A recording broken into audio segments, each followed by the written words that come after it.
Amen.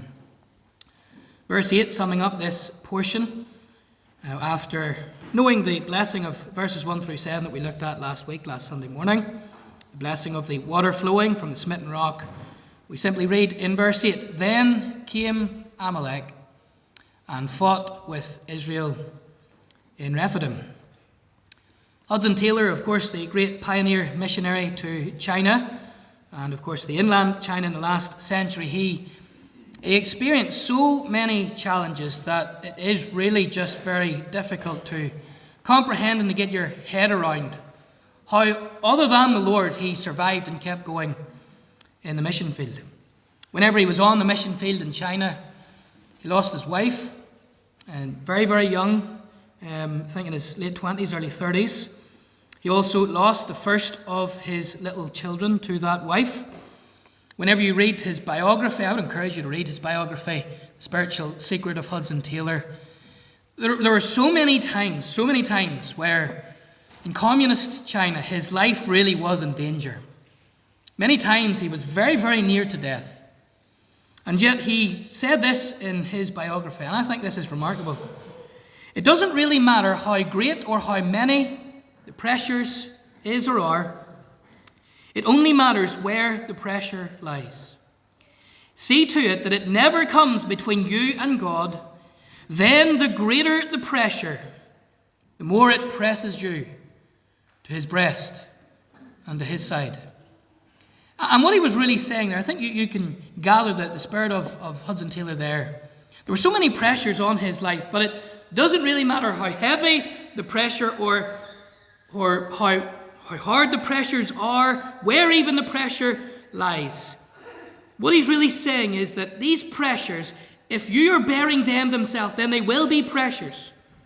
However, when you do what God is intending you to do with these pressures, and you bear them ultimately and give them to the Lord, then it doesn't really matter. I think that's a remarkable statement. It doesn't really matter where the pressure lies.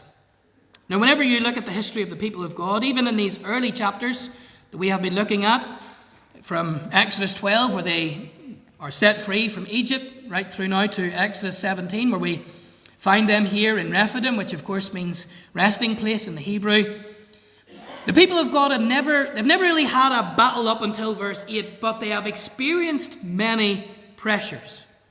The pressure of Egypt, and of course the pressure of leaving Egypt, leaving all that was home to them, whether they liked it or not. It was home to them for 430 years. I mean, that is an awful lot of pressure.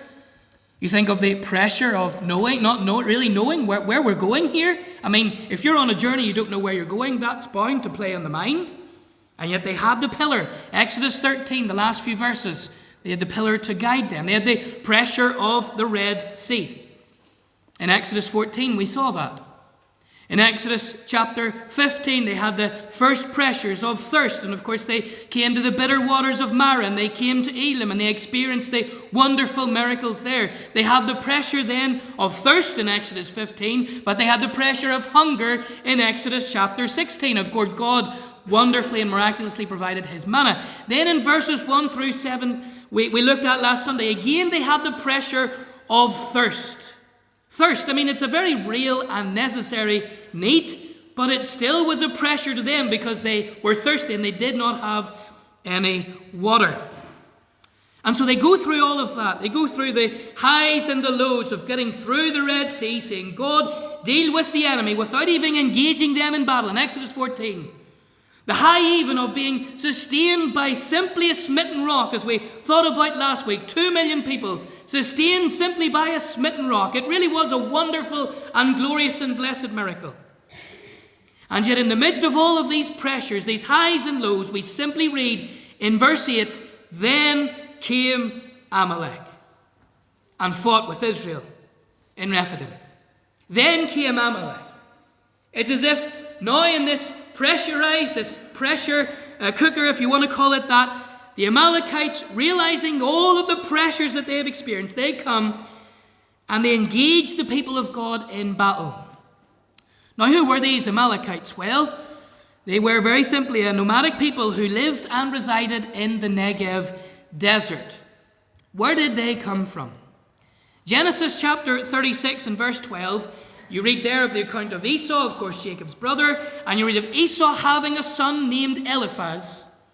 And you then read of Eliphaz having a son named Amalek. In other words, Amalek, the original Amalekite Amalek, this man named Amalek, he was the grandson of Esau. And this people, the Amalekites, they stemmed directly from, of course, Amalek. And of course, if you know anything about Jacob and Esau, you know that they were twins and they were always fighting. They were always at war. But what happened to Jacob whenever he had his wonderful change of heart and life? He received a new name. His new name was not Jacob, but it was Israel, because he was now a prince. And of course, Esau and Israel, or Jacob, they were always at war with one another. Remember the stealing of the birthright, the stealing of the blessing, how even Jacob went on the run from his brother for 15 or 20 years, just fearing the consequences of meeting him after the death of his father Isaac. They were always against each other. And what you find is, ever since that, Esau and his descendants, of course, Amalek, as we're reading of here today, they were always at war with the people of God. Is it not later on in the history of Israel, in Saul's day, what did God tell Saul? And sadly, he didn't listen to him in 1 Samuel. Saul, don't just kill Agag, but smite all of the Amalekites, every last one of them, because they were a perpetual enemy of the people of God. So I want you to see this. This is a vehement, a very strong enemy of the people of God, these Amalekites. And yet this is really the first battle that Israel have faced. They've had plenty of pressures. And now having all of these pressures, going through them all, getting through them all by the help and grace of God, we simply read, then came Amalek and fought with Israel. Whenever they felt as though they couldn't go on, and just another pressure, another battle, another thing to add to the list that they have already come through, that God has brought them through, then came Amalek. And yet in this chapter, in these verses, we see very simply that the battle, whilst was, yes, won on the battlefield, as we read in verses 12 and 13 of Joshua, discomfiting the enemy, the battle ultimately was won on the mountaintop above the battlefield. The battle was won whenever Moses was lifting up his hands to God, a symbol of prayer. Because we read, very simply, when Moses' hands were up, then Israel prevailed, but when his hands were down, then Amalek prevailed. Every time he wasn't praying, every time the hands were dropping, he was losing the battle, and the people were losing the battle. Teaching you a very simple but very important lesson, child of God, this morning. That in all of your battlings and all of your pressures in life, you ultimately win the battle. You know victory over the pressure, or help to cope with the pressure, by spiritually lifting up your hands to God and praying and bringing that very battle or pressure to the Lord. You see, pressure should not drive you from the Lord, as so often, child of God, it does. Pressure should drive you to the Lord, to Him. So often the cares of this world, they come in upon the heart and the mind and the soul, and they vex you, don't you? And God has permitted those pressures. He's allowed those afflictions, those trials, the battle, whatever it might be, to drive you to your knees and to show you that you will only ever be victorious whenever you seek the Lord and you pray and you give the battle to Him in prayer. It is one thing to say, yes, the Lord will fight for me, but to honestly and genuinely hand the battle over to the Lord in prayer. Now, that's quite another thing. Because Christians at times can talk like, yes, the Lord will deal with it and the Lord will fight for me. And He does. But are you genuinely leaving the battle with the Lord and seeking His face? Because that is where you will be victorious. Just like Moses here and the people of God, it's all connected. Israel's battle, or Israel's fighting with Amalek. Let's learn some simple and I trust helpful and effective lessons from these verses this morning. Think with me firstly about the antagonism they encountered. Think about Israel here excuse me, the antagonism they encountered. Verse 8, then came Amalek and fought with Israel in Rephidim. We saw that last week they had experienced the wonderful blessing of having the rock smitten and miraculously being sustained. 1 Corinthians 10 verse 4, we read that rock went with them, or as I highlighted to you, it followed them. Spiritually they were strengthened through all that God had provided for them in the smitten rock. But as soon as they had gone through that, we read here that the enemy knew when to attack. Verse 8, then came Amalek. You think of Israel at this time, they were extremely vulnerable. I've highlighted already all that they've come through.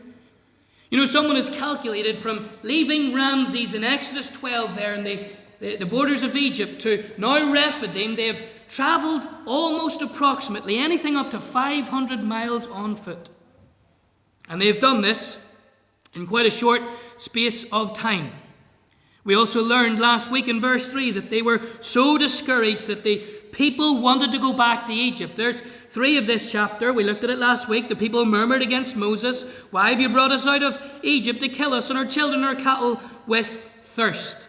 So they're saying to Moses, we want to go back to Egypt. They're so discouraged. They're so discouraged that they're actually doubling down and thinking it was better we were not redeemed. That's really what they're saying. Amazingly, tired, hungry, complaining.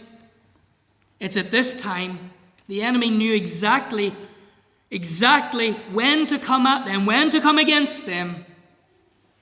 It was at a time like this, we read, then came Amalek. You think of Israel's journeying and you see your own life, child of God. Life is just like Israel's wilderness wanderings, isn't it? We go from Ramses and we come to Pi-Hahiroth. We leave Pi-Hahiroth, we go through trials, we have Red Sea experiences. And we come at times where we feel at an end of ourselves. We go through bitter experiences in life, like Mara, the bitter waters. We feel at times so weak and faint, and then we have those Elam-like experiences of Exodus 15. Times we're so discouraged, and yet Christ is there. He wants us to be satisfied in Him, and yet so often we negate or we neglect the manna. You see, Amalek, who really is a type of the devil, Amalek knew exactly when to attack the people of God. Whenever they were exhausted, whenever they were physically just done, hungry, tired, weary, complaining, then came Amalek. When physically they were weak and just complaining to Moses. The enemy knew when to attack. The enemy knew how to attack. Verse 8, then came Amalek and fought with Israel. Israel had been in a real emotional roller coaster. The highs of seeing God deal with their enemy. You just think about that. Seeing God deal with Egypt through the plague of the firstborn, and eventually bringing Pharaoh to the point where he says, I will let the people of God go.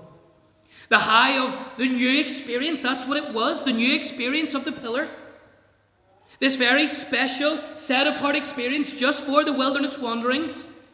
They'd never experienced the pillar of cloud before, the presence of God in that tangible, new sense. This was a new experience for them.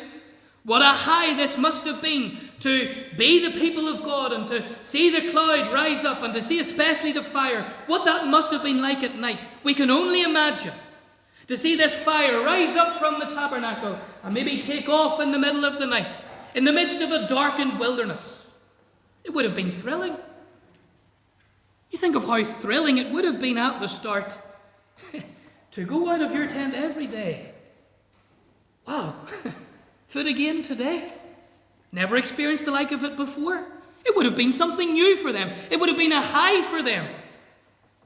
The high of what we considered last week, Exodus 17 verses 1 through 7. Moses taking a rod and smiting this rock, and enough water to gush forth for 2 million people. You see, it was when they were, yes, exhausted physically, but undoubtedly emotionally and even spiritually, they must have been at a real high at this point, this juncture. And it was at this point that we read, then came Amalek. You see, God or the enemy comes against us, yes, when we are weak, but sometimes when we are physically weak, we can be in a spiritual high or even an emotional high, which is a result ultimately of a spiritual high. God works. You've maybe given yourself to attend a mission, a time of prayer or whatever. You've given yourself and you're exhausted, but God has really worked. God has really blessed. God has really enabled you. As we sang in Psalm 144, God has really strengthened your fingers for war. And you're in a high. And you think that nothing could burst this spiritual bubble. Then came Amalek. Then came Amalek. I'm sure that's happened to you, child of God. Maybe it's happened to you this week. Things are going well in life and God has blessed you recently. And then just something just, it's just a spanner in the works spiritually. And it's just a complete deflation of everything. You see, the enemy knows exactly when to attack you and to discourage you whenever you're most encouraged, most uplifted in the Lord. Then came Amalek. You see, the enemy knows when to attack and how to attack, but he knows who to attack. Decades later, in Deuteronomy, looking back at this incident in Deuteronomy 25, Moses counseling the people before they're about to enter the promised land, he mentions this experience of fighting with Amalek in Rephidim. In Deuteronomy 25, verses 17 and 18, he tells them, remember what Amalek did to thee by the way when you were come forth out of Egypt, how he met you by the way, listen to it, and smote the hindmost of thee, even those who were feeble behind thee, when thou wast faint and weary. He came to the hindmost. Where did Amalek come? He came to the little ones, or maybe the elderly lagging behind just that little bit, those who were physically weak. It says here, those who were faint, those who were weary of the journey. He came suddenly, didn't he? They didn't expect it. Even the way it's put here in the English, never mind any other language. The English, then came Amalek. It's as if they weren't expecting it. All of a sudden, they had just experienced this wonderful miracle and many miracles. But then came Amalek. And when he came, he went after the hindmost, those just lagging behind. When is it that Satan comes against you, child of God? He finds you when you're at a time of weakness spiritually. Weak in faith. Things have happened and your faith has been knocked. It's been tried. You've been tested. And then something happens. Something happens in the family. Something happens in the place, the workplace, whatever it might be. It's when you're weak in faith, you're grappling with an issue, grappling with some secret sin. Beware, because then will come Amalek. Lloyd John Ogilvie was a conservative Presbyterian minister in the States in the early 1900s. He lived a very long life, and actually in later years, I think he had a ministry of 50 or 60 years. He then became, interestingly, chaplain to the US Senate. And he said this: when Christ moves into your life and makes you more and more like him, you can be sure that Satan will dig in and resist the invasion at those points where we're at our most vulnerable. Our most vulnerable. Something happened the last few weeks, child of God. See it as then came Amalek. Don't be weighed down by this sudden trial and sudden difficulty and sudden hardship. And I can't help but think of the providence of God in all of this and all that the storm has brought the world and the people of God. Undoubtedly, some of you are going through very real frustrations. Don't let the devil get in on you. As Ephesians 4 tells us, we're not to give place to the devil. Yes, there may be things that you need to deal with, but don't let them become an Amalek in your life, child of God. You've been weak, you've been discouraged. That's when Amalek, that's when the devil himself comes and discourages. The antagonism they encountered. Think with me, secondly, about the approaches they employed. The approaches they employed. Verse 11, it came to pass when Moses held up his hand, Israel prevailed. When he let down his hand, Amalek prevailed. They faced a real enemy. We've seen that, Amalek. We've learned of their origin. How did they practically and spiritually approach this enemy and face this enemy? Well, I want you to see that firstly they did battle spiritually. Verse 10, Moses and Aaron and Hur, went to the top of the hill. You must think about it. Certainly Moses and Aaron here, they're leaders in the work of God here. They're leaders of the people of God. You would think that facing a battle, facing Amalek, facing this ancient foe, that Moses and Aaron, well, they would be front and center, facing the enemy and engaging the enemy in battle. But no, we read Moses, Aaron, and Hur. They go up a mountain. Why do they go up a mountain? Why do they head to higher ground, so to speak? So that they can see the whole battle. Not just see the enemy as the enemy is running at them, but see the whole battle. Get a greater vantage point. They were not being cowardly at all here. No. Moses, he understands that he wants to understand how weak his enemy or his army is, how strong it is, the strong points, the weak points. After all, Amalek is going after the hindmost, isn't he? But it's not just for a better view of the battle.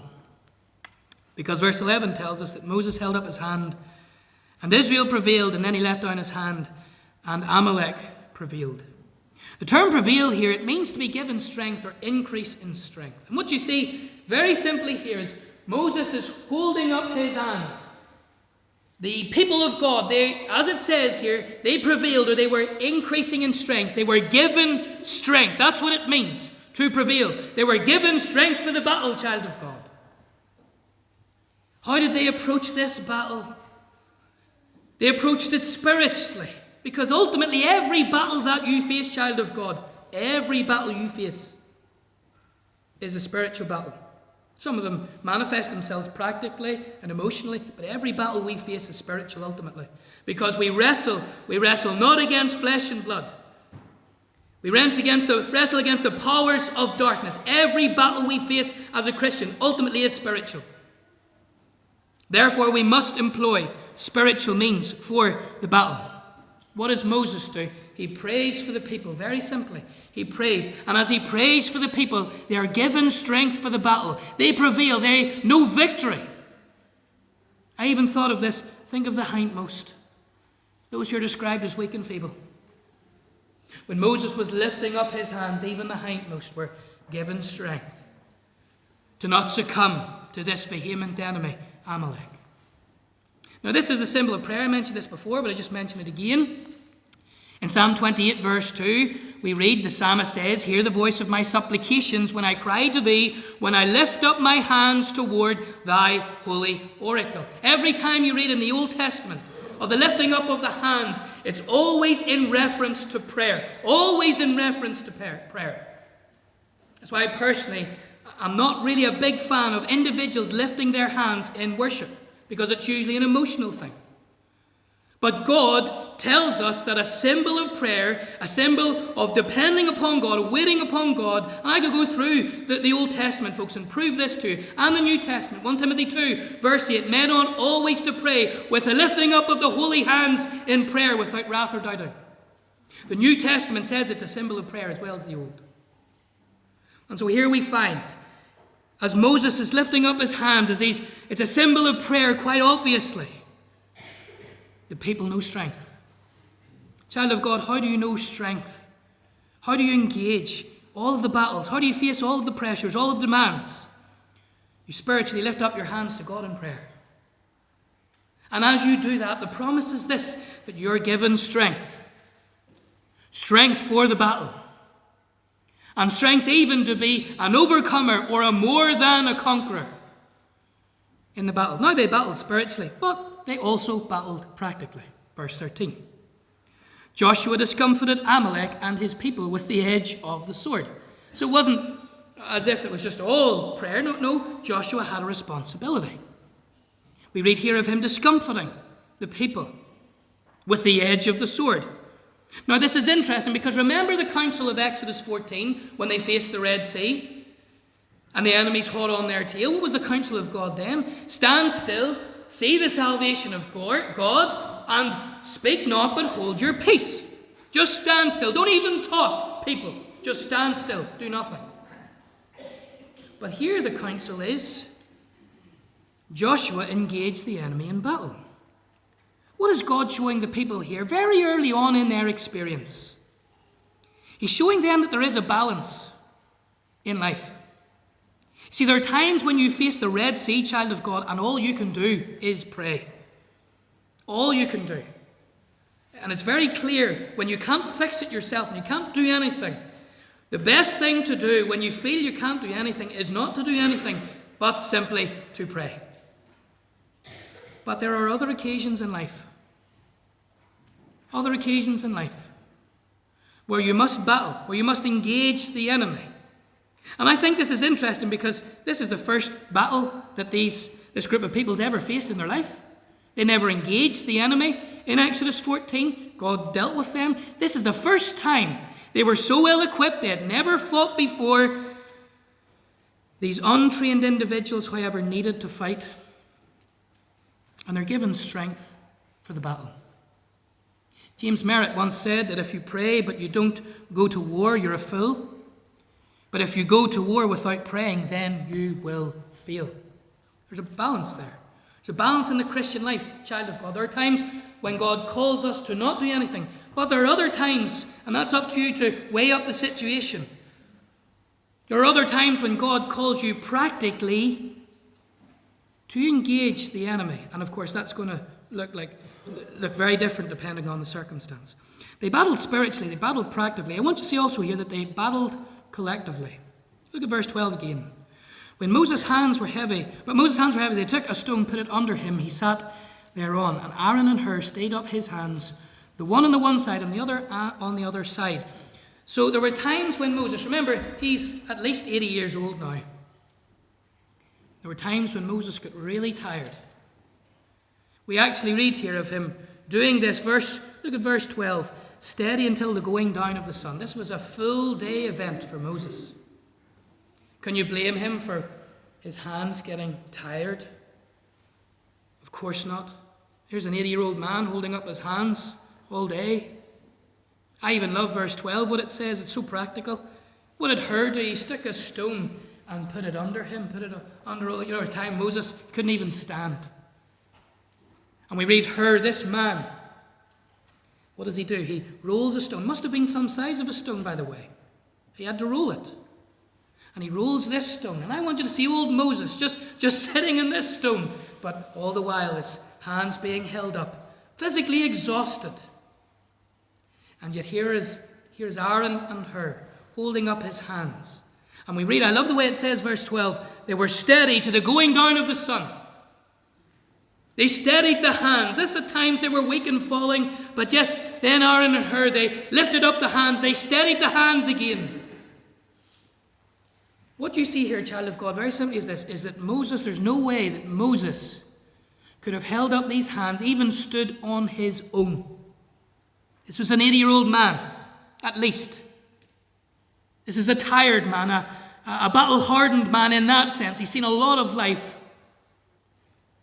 Now, it's interesting because Aaron, of course, was the high priest-elect. And Moses was the leader of the people. But who's this man, Hur? We've never heard of him before. And you never really hear of him again in the Bible. He's only really mentioned in a cursory fashion in a couple of other occasions. But he sees a need here, Hur, doesn't he? And he steps in the nick of time and he holds up the prophet's hands. Provides him with a little seat, doesn't he? And folks, remember, it's as they prayed. Remember, there were still people down in the battlefield. They were engaging the enemy. And so it took the people praying as well as the people battling. It took them all, folks, to know victory. It took them all. They all worked collectively, you see. You think about it, Moses can pray all he wants, but if Joshua's not leading the troops, there's no battle going on. Joshua can battle all he wants, but if Moses is not holding up his hands, the enemy will know the victory. You know what you find here, child of God? You see a wonderful picture of the Church of Christ. Because there are times when we are called to pray, times in our life. And we're called to pray, maybe, and especially this happens just to use Moses as an example, especially as we get older. And we cannot maybe physically be engaged in the battle the way we once were and the way we sometimes still want to be, but physically we can't. Because whilst the flesh is weak, the spirit's strong, yes, the flesh is weak. Sometimes people say to me, I can do nothing. You're seeing here, if you're 80 and above, like Moses, you can do plenty. The Lord needs intercessors. The Lord needs praying people.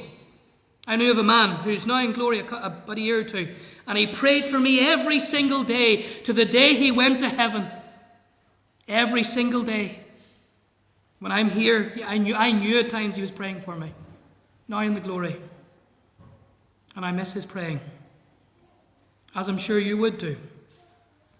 Child of God, there are times when we're called to engage the battle, but it takes us all, doesn't it? Thank God for men like her. I listened to a message this week. That's what the title was. Thank God for men like her. Thank God for you. You see yourself just as a her, just doing something practically. Thank God for you. You feel that all you can do is pray. Thank God for you. Your praying is needed. You think even of the gospel mission. 2 months' time, folks. It's fast upon us. Can you do? Well, maybe you physically can't go around the doors with myself and Noel and whoever else wants to come. You can pray, can't you? Take 15 minutes, take a half an hour, take a few minutes out of the day and just be like Moses and hold up your hands. And yes, there are times you grow heavy. Get a few of you, pray throughout the day. Now, the wonderful thing about her is this. We don't really read too much of him, but her, this one act of her just stepping out of the background and into the foreground just for a season, God really blessed it. Because we read in Exodus 31 and verse 2 of another quiet man that God raised up, Bezalel. Bezalel had a great skill with timber and with materials and precious stones. And Bezalel was actually the very man charged to physically make and construct the tabernacle. He was filled with the Spirit of God and filled with wisdom. The Bible, when you read the Bible and read it carefully, you will find that Bezalel was the grandson of a man named Hur. Now, I don't know if it was the same Hur, but I know there ain't too many Hurs in the Bible.